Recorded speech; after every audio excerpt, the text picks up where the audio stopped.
Isang mapagpalang oras ang aking pagbati sa lahat ng aming mga taga-subaybay na nanonood sa mga oras na ito sa ating programang Jesus Cares.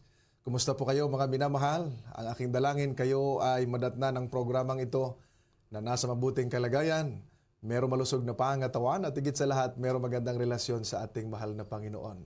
Ito po ang inyong lingkod kay Kristo, Pastor Jomar Arsenal, na bumabati sa inyo. And of course, hindi po ako nag-iisa sapagkat kasama natin ngayon ang isa sa magiging kapartner natin tuwing Webes sa ating segment na Jesus Cares. Walang iba, ang direktor ng NDR-IEL, ang ating minamahal Pastor Lem Fadrikila. Pastor, bati po kayo. Gandang hapon po sa inyo mga kapatid.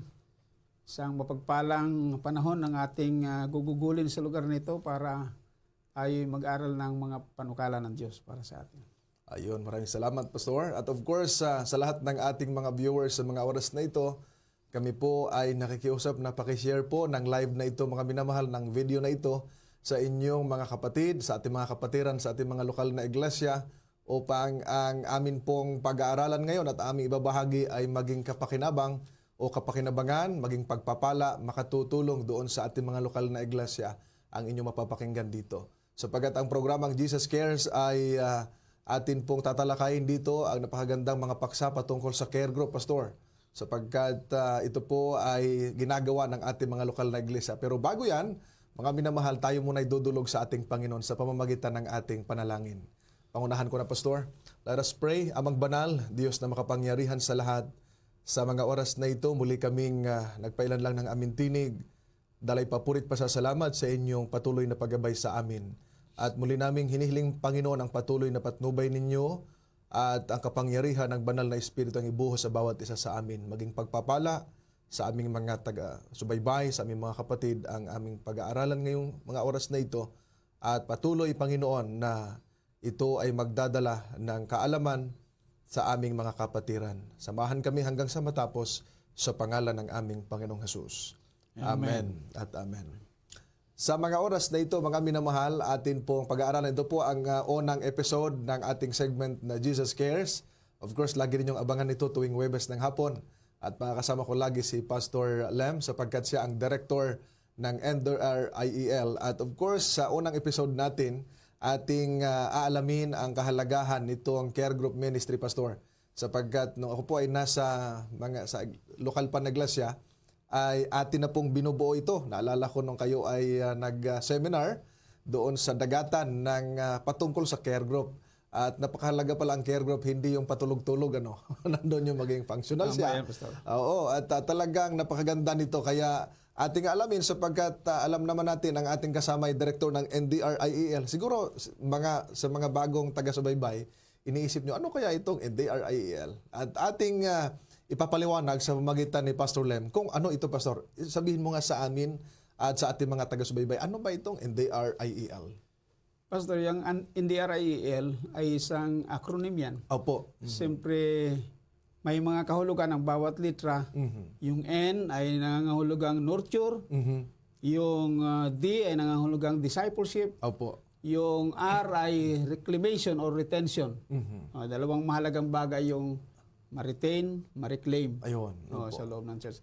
Yung IEL naman, yun ay Integrated Evangelism Lifestyle.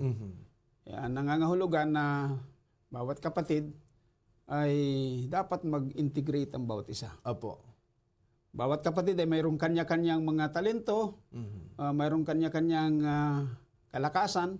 So magagamit sa banal na gawain, we have to integrate with each other. So, in the RIEL, na maging lifestyle yung gawain ng Panginoon sa magitan ng care group ministry at doon natin bubuhin ng mabuti yan. Ayun. So, napakalinaw mga minamahal. Doon sa mga first time na nakapakinig nung NDR-IEL, ay talagang ulitin natin yun pala ay to nurture, and then discipleship, and then nandun yung reclamation, and then retention. Ang ganda, Ang ganda ng punto na ito. At yun namang IEL ay Integrated Evangelism Lifestyle. Itong programa, Pastor, sapagkat ito sa department mo, ay gaano kahalaga na mabigyan natin ng focus itong ganitong gawain, tulad nung nasa NDR?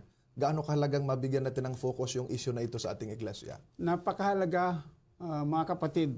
Gusto kong bigyan ito ng diin natin kasi Sa ngayon sa record ng atin pong iglesia, yung retention natin ay napakalaki ang problema. Opo, bakit po ganun, Pastor?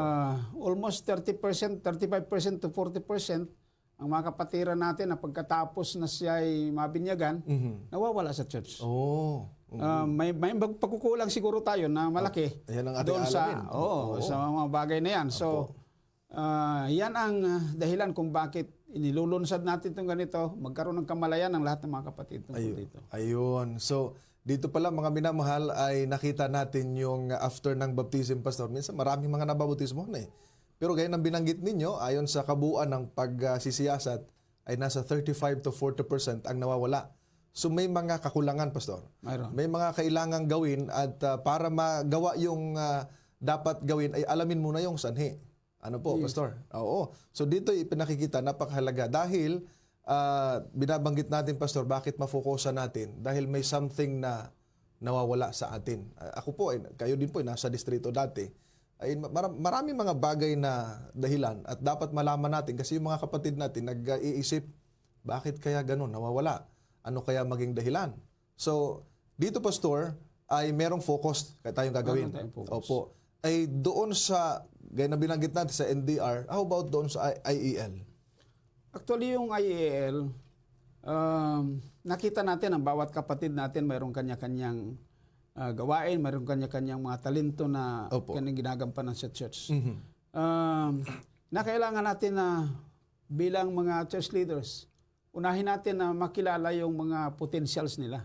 Yung kanilang mga spiritual gifts. Ayun, opo. Makita natin yun, then we integrate each other para sa isang focus ng gawain, magkaroon tayo ng bawat isa ay mayroong kanyang bahagi.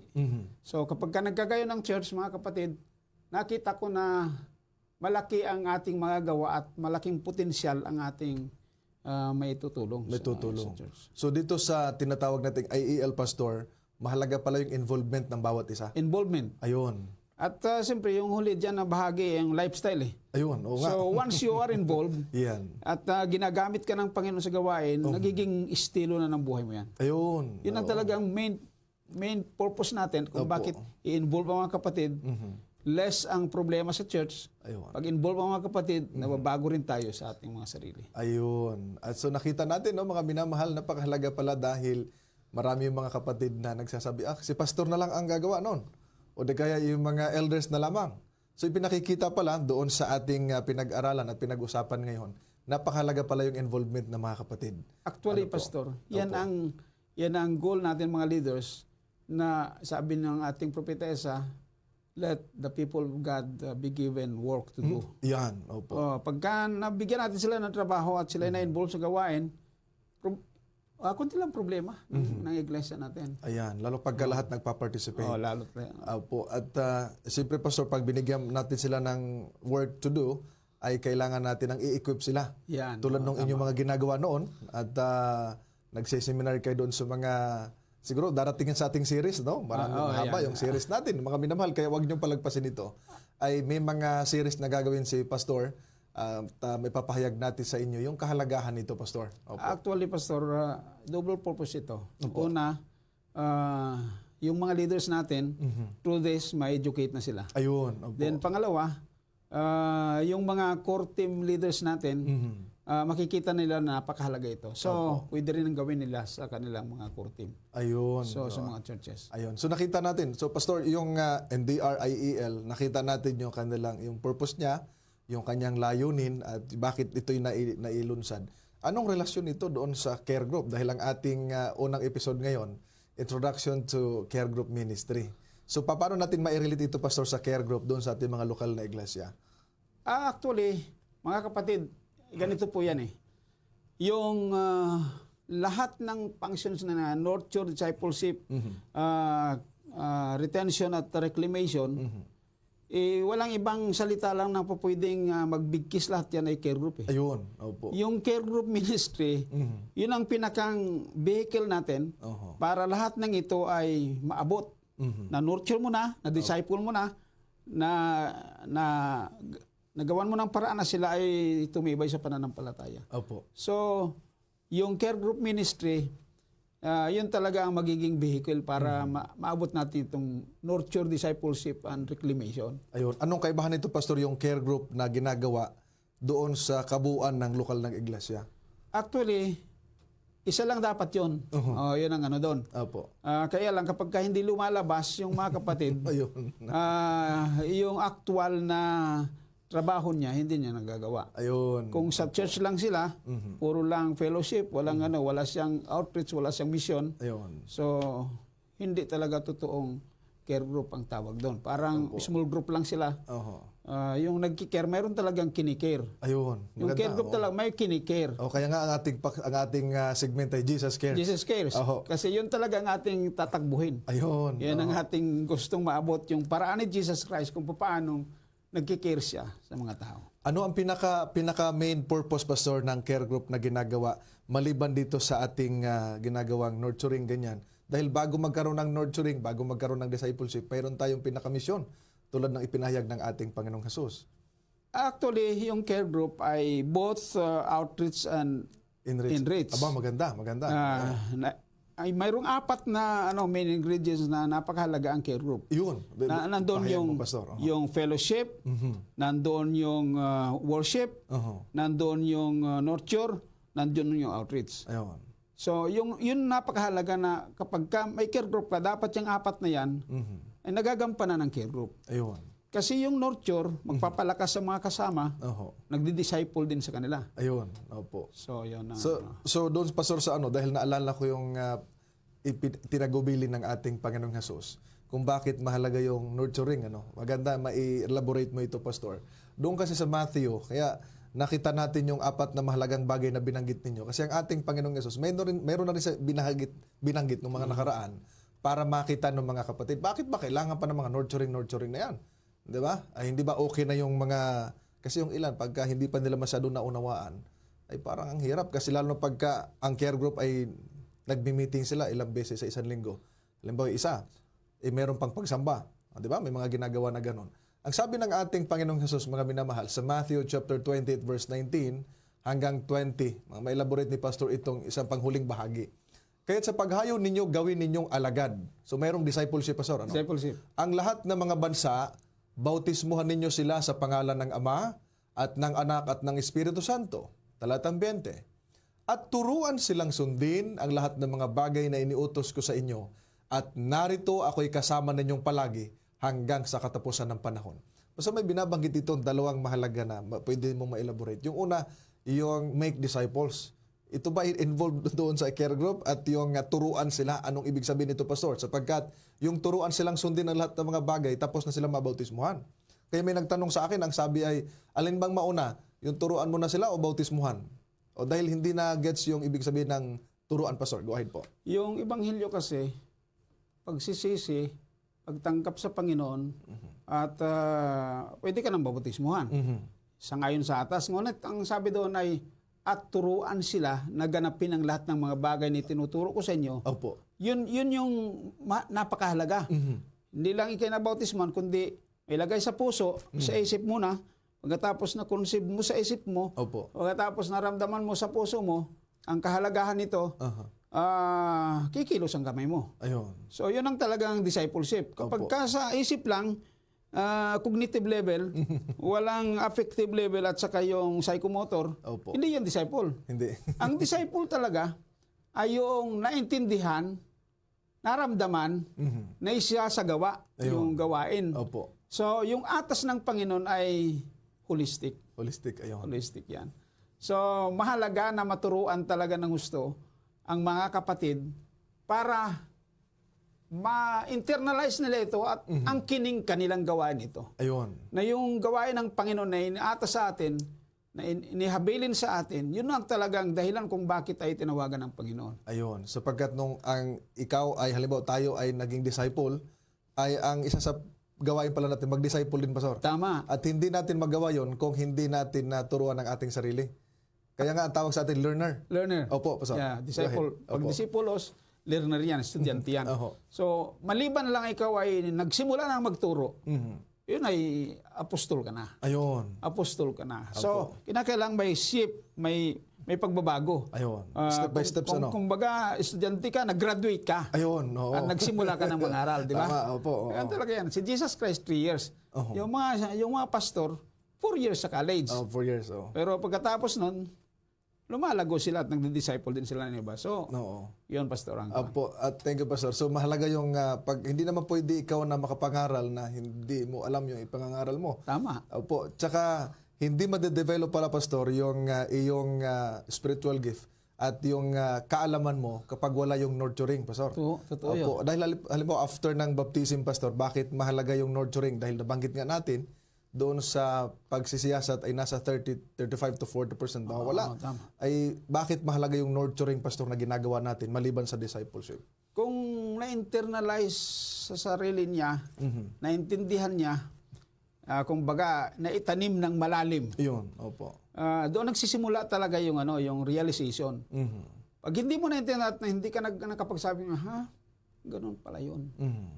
Kasi kung minsan nga pagtuturo natin na okay na, basta nag-appeal na tayo parang pangsamantala. Pero yung talagang ma-internalize ng mabuti sa puso niya at makapag-desisyon niya, ito talaga yon.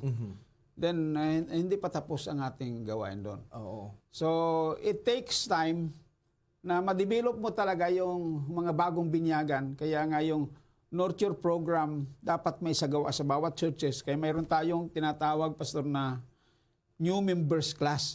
After ng binyagan, Ayun. dapat ma-review sa new members class sa Sabbath School. Yan ay integrated ang Sabbath School at saka ano yan eh. Opo. Dapat mayroon talaga tayong new members class sa Sabbath School na nandoon ang mga bagong binyagan, nire-review ang 28 fundamental doctrines. Ayun, oo. Bibigyan sila ng mga ebidensya. Mayroon silang Biblia, mayroon silang kanilang bagong 28 fundamental doctrines natin o yung sa atin ngayon ay yung timeless truth, pwedeng gamitin na rin yun. Opo. So, pag naintindihan nilang mabuti yun at nagsimula na silang mag-share sa iba, unti-unti natin nadi-disciple, Pastor. Ayun, maganda, Pastor. So, napakahalaga ng nurturing, Pastor. Napakahalaga. Ay pagka walang nurturing, ano kaya possible na mangyayari? Halimbawa, hindi ginagawa yun. Pag walang nurturing, mananatili silang parang baby. Ayun. Kasi Hindi lumalago, Pastor. Hindi lumalago. Ayun, maganda yung punto niya, Pastor. Palagi lang siyang spoon feed mo. Opo. Hindi siya marunong gumamit ng kutsara. Hindi siya marunong magluto. Ayun. O hindi, habang buhay mo itong susubuan. Susubuan, oo. Ayan, malaking problema yan. Ayun. So, parang baby na sangayon sa banal na kasulatan ay hindi sila hindi na lumago nga sa pananampalataya. Ayun. At ang mahalaga, Pastor, yung paglago. Kasi pag hindi ka lumalago, ay manatiling bansot. Bansot yan. Yung pananampalataya. Unano ang pananampalataya Opo. natin doon. So doon sa care group, Pastor, na ipapasok natin yung ating pinag-aralan ngayon, meron ba tayong mga foundational foundation sa banal na kasulatan? Bakit nagiging care group yung nasa loob ng iglesia? Dahil binanggit mo nga yung isa sa mga reasons ay hindi nakapag-function yung mga kapatid. Hindi nagagawa nila yung kanilang gawain kasi nga umaasa dahil pangkalahatan. Bakit napasok yung care group, Pastor? Ano yung mga foundational basis natin sa banal na kasulatan? O mga biblical principles? Sa Bible kasi, kung titingnan nyo sa pasimula, mula sa Genesis, Yes, opo. titingnan natin, ang Diyos, nung likhain si Adan at si Eva, ay talagang pamilya. Ang plano niya. Opo. And every community starts with the smallest unit talaga. Kahit sa gobyerno natin, family. Simula sa maliit, Oo, opo, maliit na family. grupo. Yan talaga ang plano ng Panginoon. Kaya kung sa Genesis pa, ang Diyos ay lumikha talaga, nagsimula sa dalawa, pamilya. Opo. At pagkatapos, kung tingnan natin yung sunod na bahagi ng biblical foundation natin, yung Exodus natin, yung sobrang dami na sila, Opo. ay nirebuke ni Jethro ang kanyang manugang, si Moses. Hindi opo. ganyan, mamamatay ka dyan. Ma-stress ng maga. Hatiin mo yung yung napakarami, maglagay ka ng salilibuhin, dadaanin Ayun. sa 50 at saka sa 10. Opo. Ay, yung 10, yun talaga ang smallest unit. Ayun. Kahit sa military, yung military, yung 7-man frontage na Opo. isang squad lang yun. 7 talaga yan. Oo. So, kahit saan mo silipin, ang Diyos at kahit ang mga tao natuto na rin, Opo. Na nagpapangsyon talaga kapag mayroon kang core, mayroon kang maliit na grupo na siyang gumagawa. Ayun. So yun ang basis.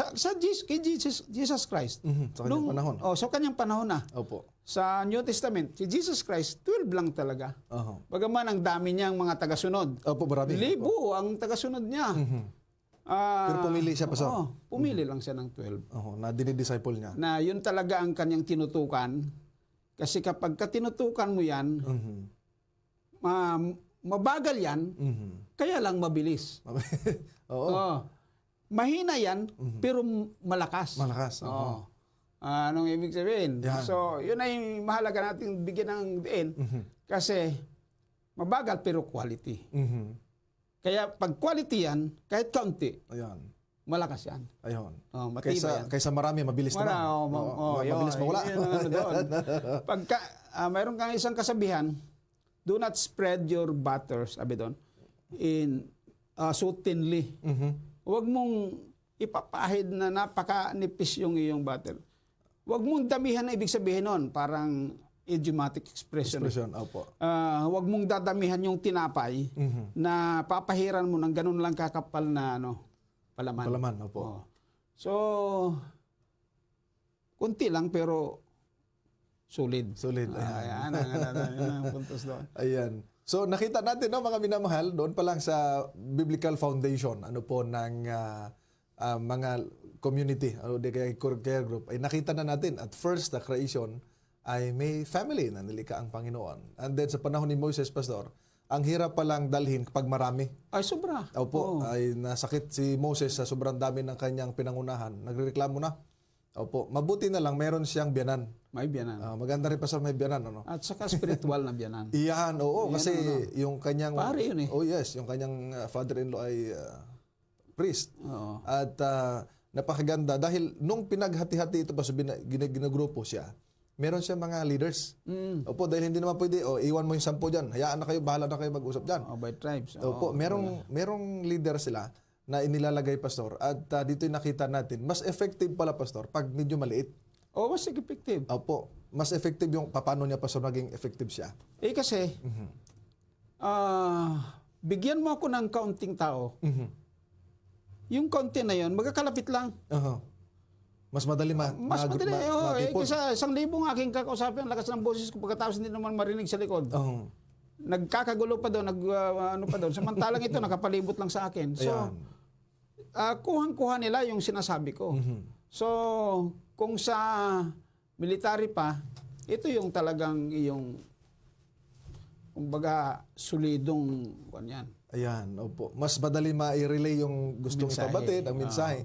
Mas madaling maipon sila dahil nga magkakalapit. Opo, kaya nung tinuruan nyo kami ng care group, bagaman narinig ko na rin yan doon ako nasa sa Taguig pa, lalong gumanda pala dahil ang care group mas effective siya at pagdating sa pagfa-function pala, Pastor, ay makagawa ka agad kasi magkakalapit eh. Dahil pagka isang simbahan, magkakalayo yung mga membro. Hindi mo kaagad maipon, lalo pagka walang sasakyan. Pagka mas malapit pala, tawag mo lang. Kaya yung mga sa Tagataysan, pag nag-care group silang gatong araw, magkakalapit, mas mabilis yung geographical. Yes, geographical. Maganda yung term mo, Pastor, geographical. Geographical. Kung ang kamiyembro mo nandun sa kabilang bayan, ay mahirap yun. walang pamasahe. Buti kung care group mo ay cellphone lang. Yeah. Mahirap. Puro video call, puro ganon.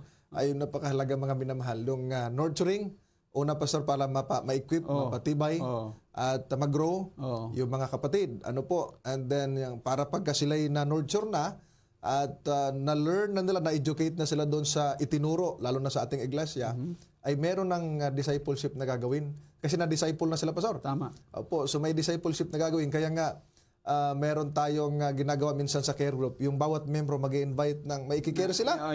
Yes. Mayroon siyang kanyang dapat tutukan. Ikikare, kaya nga Jesus cares. Kasi maramdaman nila, yung mga Adventista pala ay nagkikare. Kakaiba. At meron nga ditong isang tinatawag natin na mga born again, Pastor, ay yung kanyang mga anak ay nag-aaral sa Batangas.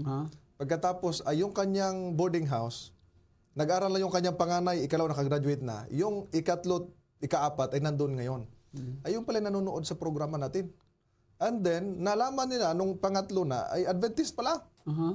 At ngayon yung mga anak niya ngayon na pumapasok sa school, Adventist din ang naging kaibigan. So lalo silang napalapit at sabi ay mas mabilis maging close pagka nasa Panginoon. Tama. Nakikare kagad, Pastor, ang nangyari. At ang sabi niya, akala ko dati born again yung may-ari ng boarding house kasi mabait. Tapos ay napaka-caring niya. Pag walang pambayad ay nagpapautang. Talaga, sabi, akala ko born again. Sabi ko, hindi lang born again gumagawa nun. Pati Adventist. Ayun, nung nalaman niya, may Adventist pala. Born again din yung Adventist. Lalong born again. Tunay na born again, Pastor. Kaya doon ay pinakikita, Pastor, yung pagkikare doon sa ginagawa na yon. So, napakahalaga. Ano po? At doon sa binabanggit, Pastor, ng yung retention, gaano kahalaga at reclamation, ano bang parte nito, Pastor? At anong bahagi sa ating mga iglesia ito? Actually, Pastor, yung retention, sabi ko nga nung nakaraan, Opo. yung ating 60-40 halos ang retention natin.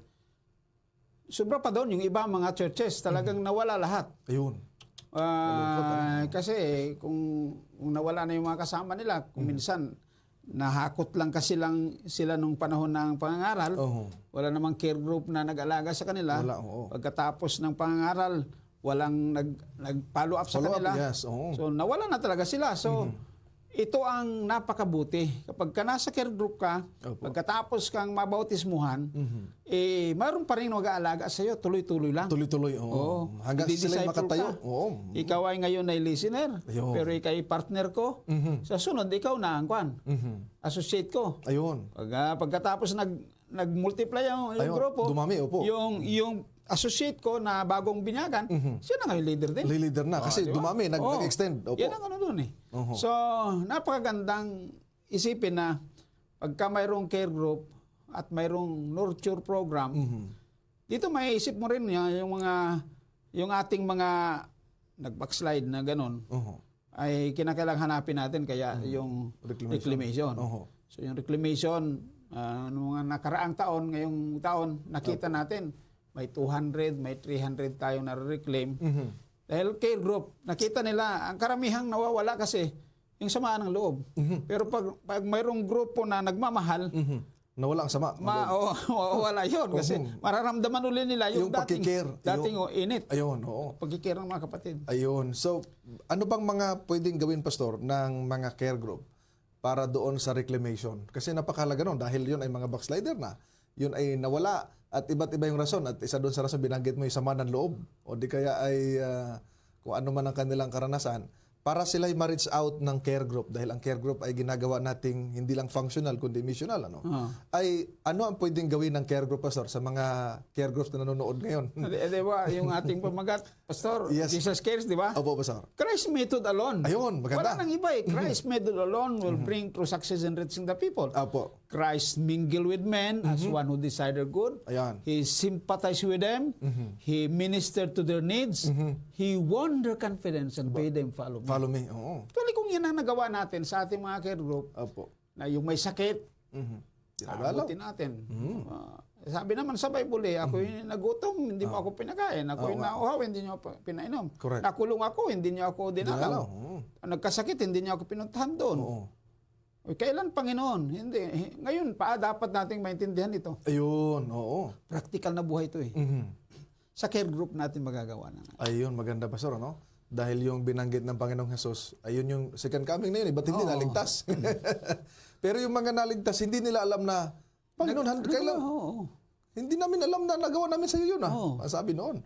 Pero ang sabi ng Panginoong Jesus, sa Matthew chapter 25 yun, ang sabi ng Panginoong Jesus, yamang ginawa niyo pinakamalit sa aking mga kapatid, ay ginawa ninyo sa akin. Ibig sabihin pala, Pastor, yung ginawang, yung bang walang kapalit, ginagawa mo na ipinadama mo yung pag-ibig ni Kristo sa kanila. Simultaneous na damdamin. Parang naramdaman mo na itong taong ito nangailangan, tinulungan mo siya. Wala kang iniisip na kapalit. Kundi talagang natural na sa'yo yun. Ayun, oo. Kasi na-develop ka na kay Jesus eh. Kung ano si Jesus, yun ang naging buhay mo na. Dahil nag-practice ka sa care group, yung practice mo yung care group. Ganon talaga ang mangyayari. Eh, doon sa maraming mga simbahan, Pastor, may mga care group sila, pero hindi nagfa-function. Halimbawa, may mga simbahan kami napuntahan at nadalaw. Ilan ang care group ninyo? Ba nagbibilang? May mga 6, pero hindi nagfa-function, Pastor. Walang kabuhay-buhay. Ano kaya magandang gawin para ma-encourage natin sila na mag-function, Pastor, at kumilos, maging buhay ang care group dahil nasa loob lang ng simbahan ang ginagawa nila. Opo, anong mga pwedeng gawin, Pastor? Yun kasing care group, dapat functional talaga siya. Ayun. Pag sinabi functional, Pastor, anong... Functional, ang ibig sabihin, mayroon siyang leader, mayroon siyang mga plano, mayroon siyang sistema sa loob. May kumpletong mga leaders yan. At mayroon silang date kung kailan, saan sila pupunta. Functional yan. Intentional. Pag sinabing intentional, itong 6 ngayon tayo, dapat maging 12 ito sa sunod. diba, maganda? Intentional. Ngayon tayo small group, care group pa lang. Sa sunod, 2 na tayong care group. Diba, maganda? Sa sunod tayo naging worshiping congregation na. At sa sunod tayo naging organized company. Ayun. At naging church na tayo. Ayun. Functional, intentional. Ibig sabihin talagang mayroon kayong... May goal. May plano ka. At ang care group ay dapat ay missional. Pag sinabing missional, Pastor. Hindi po pwedeng wala kang kinikare. Ang care group, kaya nga care group grupo na magkikare. Ayun. So, magiging tunay na care group ka kapag ikaw ay bawat isa sa inyo yung magdadala. Ayun. Oo, maganda. Maano mo yung empty chair ministry na sinasabi nila. Anong empty chair? Ngayon, 6 tayo dito. Sa sunod, maglagay tayo ng 12 na bangko dito. Bakit? Ay mayroon kang dadaling isa.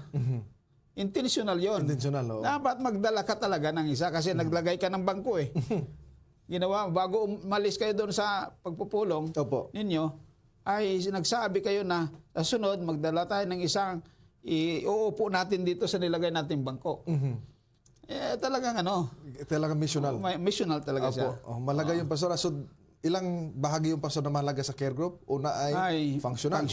Dapat ay kumikilos. Opo, meron kayong mga panukala. At meron kayong tinatawag nating officer para may mangunguna. At program. may program kayong gagawin, may venue kayo, may place. May venue. Opo, at meron kayong doon. May program talaga tayo. Nagagawin. At yun yung functional. Functional. Pangalawa ay yung intentional. Bakit pag intentional ay meron talagang May goal ka. May goal. Meron kang gustong maabot. Hindi lang yung pagdating doon ay para may laging may kain. Parang okay din yun kasi bahagi yan ng fellowship Maganda yun, laging magkasama. Pero kung ang purpose lang, Pastor, ay para kumain lang. Yun lang, hindi. Puro banding lang yung ginagawa. Banding lang yun. Banding lang yun. Hindi yun talaga care group kasi dapat may kinikare. Sapagkat Jesus cares nga. So dapat ay intentional. May goal, na ang 6 magiging 12. Opo, halimbawa ay after 3 months ay na ito, mga sabihin natin ay 18 na. 18 na. Maganda. Biglang dumami. At pagkatapos ay nandoon na hindi lamang yung pastor. Opo. Kinakailangan dinadala nyo, after 6 months na binyagan. Ayun. Kasi pag hindi mo mabibinyagan, ay mananatili. Wala tayong hindi intentional, di ba? Correct. Tsaka hindi dadami. Tatanggapin si Jesus Christ. Ayun. Opo. Mahalaga yung, Pastor. So, intentional. And then, missional. Missional. Opo. Na kailangan talagang mayroon kang tinutulungan, dinadamayan, mayroon ka talagang may dinadala sa grupo. Ayun. So lalo na yung mga may padama nila yung care ng Panginoon. Care group yun, mga minamahal. Kaya sa ating mga care group sa lokal na iglesia, sapagkat pinapanood tayo ng ating mga lokal na iglesia, mahalaga po na ang ating mga care group hindi papatay-patay sa loob ng iglesia.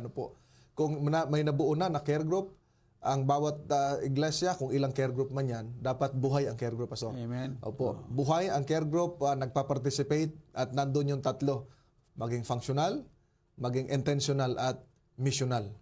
Pagka yan pala gumagawa na yung bagay na ito, mapapasok natin, Pastor, yung IEL. Pastor? Sige nga, Pastor. Opo. Pasok sa IEL kasi nandoon sa care group na sila, di ba? Yes, opo. Magiging lifestyle nila yan. Ayun. Dahil may integrate yung, nakita mo itong mga bagong binyagan dito. Ay, magaling kumanta itong isa ay kan. So, ngayon, gagamitin mo sila sa gawain. Yes, oo. Tapos, yung mga tinuruan itong mga ito, kasi ito, magiging kasama sa care group, matututo rin kumanta yung iba matututo rin mag-gitara. Yes, oo. Nag-integrate yung yung mga kanila. At yung function ng buong care group ay may taga-awit, parang maliit na church. Opo. Kompleto ng kaloob. Ayun. Bagaman maliit, pero complete. Complete siya. Opo.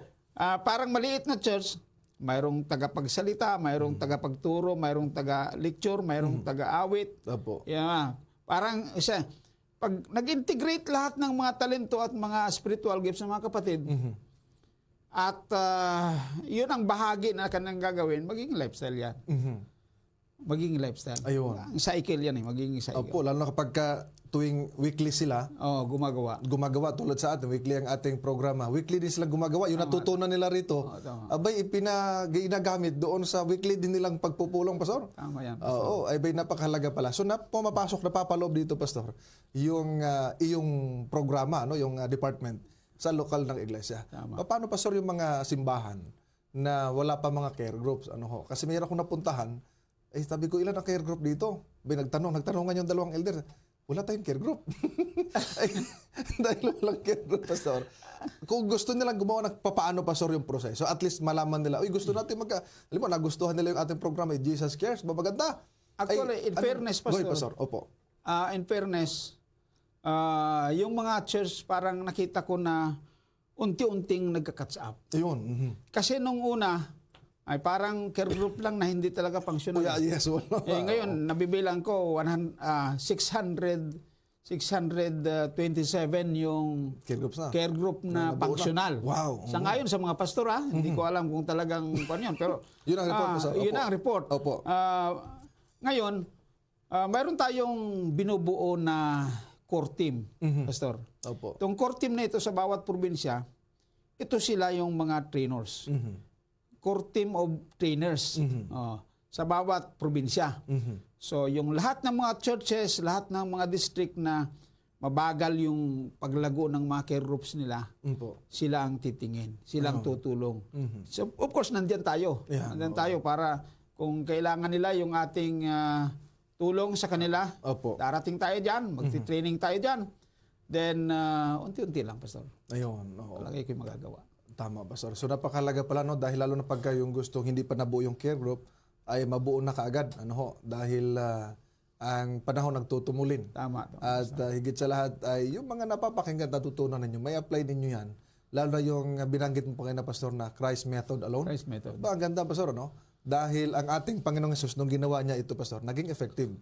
Opo. At yung care group, kapag in-apply yung method ng ating Panginoong Hesus, hindi lang effective, productive pa. Productive. Pastor, ay di ba kapag tayo nanatili sa ating Panginoon, tayo ay yun ang ating pinanghawakan Nag-abide tayo sa ating Panginoon. Ay di ba yung mga nanatili sa Panginoon ay nagiging productive? Tama. Sapagkat wala tayong magagawa kung wala si Kristo sa atin. Hiwalay tayo sa Kanya.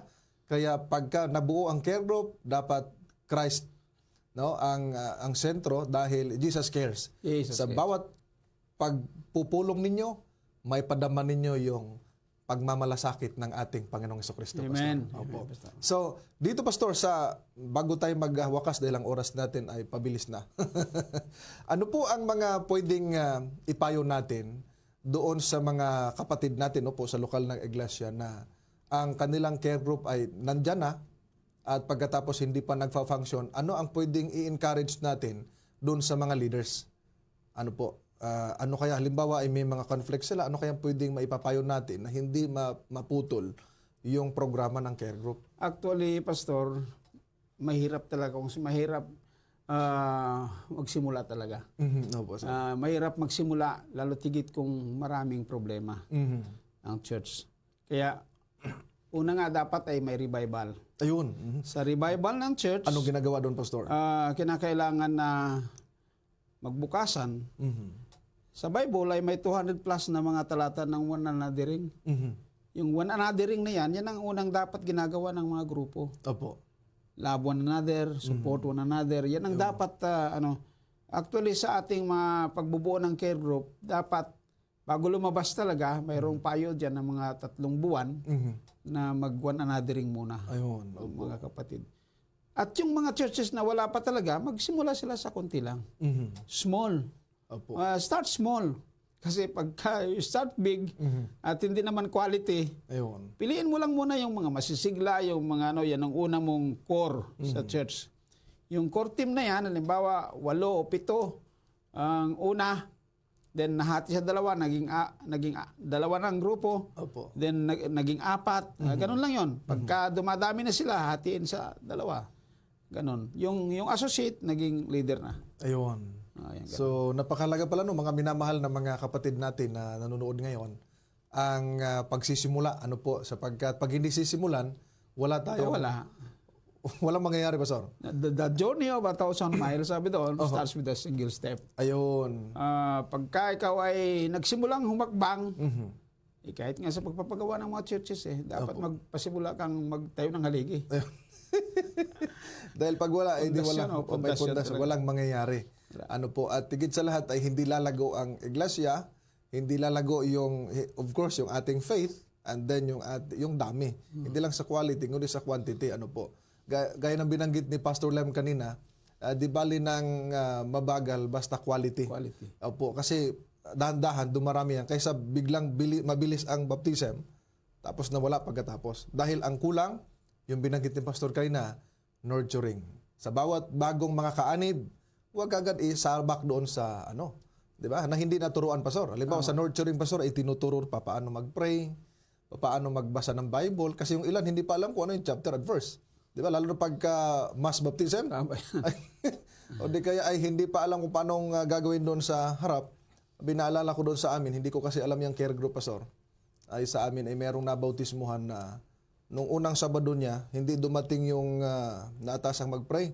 Siya ang pinag-pray, ayaw niya dahil hindi niya sa marunong. Ay, kaya mo yan, sabi nung isang diakono. Ba pinag-pray? Aba nung mag-pray siya, ang sabi ay, Panginoon, salamat nakarating kami ng ligtas kahit na maulan. Kung pupunta ka dito, Panginoon, ay huwag kang dumaan doon sa dinaanan namin. May pukyutan. Baka makagat ka. Ay, nagtawanan yung mga kapatid. Hindi natuloy yung kanyang prayer, ay nag-walk out, hindi na bumalik. Napahiya siya, Pastor. At malungkot, at yun ay pinuntahan, ang sabi ay mga wala daw mudo, ganyan. Ano mga pinagsasabi dahil pinagtatawanan daw siya. So dahil ipinasaba ka agad na walang nurturing. So ang nurturing pala, Pastor, napakahalaga. Napakahalaga yan. Opo. At una sa iglesia, at nahuhubog sila pag nasa care group na, Pastor. Ano po? Dahil sa care group, Pastor, meron silang leader. Leader. Ang elder ba, Pastor, pwede maging leader sa care group? Yun nga ang aking iniisip Hindi pa, Pastor. Kung mayroon sana tayong 300 plus na mga churches at tigtatatlong elder ang nandun. Opo. May 900 tayong elders. Yun ay pag naging care group leaders lahat yun, may 900 ka, agad tayo automatic. Ang dami, ano? Na madaming mga elders. Yung mga diakono pa. Mayroon pa, oo. Na mga Plus mga potential PM leader, mga lahat. Yes. Mga babae, mga kabataan. So, ang ating pangarap ay sa sunod na mga taon ay madudubli yung 600, magiging 1,000 plus at yung magiging mas madami sa susunod, 2,000 care group na tayo. Ayun. Lahat ay gumagawa sa gawain ng Panginoon. Opo. Ang bilis ng Simple pag-grow. lang pag-grow. Opo. At bago tayo magtapos, Pastor, mayroon tayong idagdag na doon sa care group na kanilang ginagawa. Anong mga materials na pwede nilang gamitin? Kasi ang ilan namang problema, ano bang ituturo natin dito at ating pwede magpag-aralan? Kasi lalo pag nagsisimula pa, Pastor, di nila alam kung ano yung mga materials. May materials ba tayo na pwede nilang magamit? O ano yung mga basic na gagamitin nila sa care group? Actually, mayroon tayong mga materials. Ayun. Una, may health tayo. Mahalaga rin yan sa care group, di ba? Health. At yan ay magagamit din. May family. May family. May family, opo. Mayroon tayong 28 fundamental doctrines natin. Pwede rin yun. Yung timeless truth. At mayroon pa tayong mga BOP lessons. Ayun, POP, mahalaga So yun. marami tayong pwedeng gamitin. Pwedeng gamitin sa care group. Oo, Opo. pwedeng gamitin sa care group. Yan ang Ayan. So mga minamahal na mga kapatid at mga kaibigan, lalo sa ating mga lokal na iglesia, kung kayo namang problema doon sa pagsisimula ng inyong care groups, na sabi na ni Pastor Lem, at of course yung mga materials, dahil isa yan sa mga struggle ng mga kapatid na, ano kayo pwedeng gamitin sa care group? Pwede yung mga binanggit ni Pastor, no? BOP, Voice of Prophecy, yung fundamental belief, timeless truth, sa health, sa family, maraming pwedeng magawa, mga minamahal. At ang pinakaunang gawin lamang ninyo yung pag-usapan, may goal, ano po. At ulitin natin bago magtapos ang ating programa, dapat ang care group na nabuo, dapat maging functional, maging intentional, at of course, missional, mga minamahal. Upang mas marami, at kapag laging ginagawa natin yan, magiging lifestyle, Pastor. yung evangelism. Mas mapadali ang gawain, mas mapadali ang pagdating ng Panginoon. Amen. Ayan. At I hope mga minamahal ng ating programa ngayong sa mga oras na ito ay naging pagpapala sa inyo sa mga ipinahayag ni Pastor Lem sa ating Introduction to Care Group Ministry. Bago tayo magtapos, silingan natin si Pastor Lem sa ating panghuling panalangin. Tayo manalangin, Panginoon namin Diyos, mahal naming Ama, salamat ng marami. Yes, Lord. Sapagkat kayo ay nagbigay sa amin ng pagkakataon upang maihayag ang inyong mga mensahe. Opo. Aming dalangin, ito'y maging kapakinabangan sa lahat ng mga kapatid na nanonood, sa lahat ng mga tao na nangangailangan nito. Aming dalangin, dakilang Panginoon, na patuloy mo kaming gabayan, patuloy mo kaming turuan, hanggang maabot namin ang pamantayan ng aming Panginoong Hesus. Salamat sa pagdinig sa aming dalangin, sa pangalan ng Panginoong Hesus. Amen. Amen. And amen. Sa lahat po ng aming mga taga-subaybay, kami po ay nagpapasalamat sa inyong pagsubaybay sa ating programa. Aming dalangin na naging pagpapala sa inyong aming paglilingkod. Sa pangalan po ng ating programang Jesus Cares, of course, kasama ko po ang Pastor Lem, na madalas nating kasama weekly, mga minamahal, ang director ng ating NDRIEL dito sa South Central. Of course, ang ating technician, Brother Ralph Abihay. Ito naman yung lingkod kay Cristo, Pastor Jomel Arsenal, na nagsasabi, sa panahon na walang nagmamalasakit sa inyo, tandaan ninyo, Jesus cares. God bless you.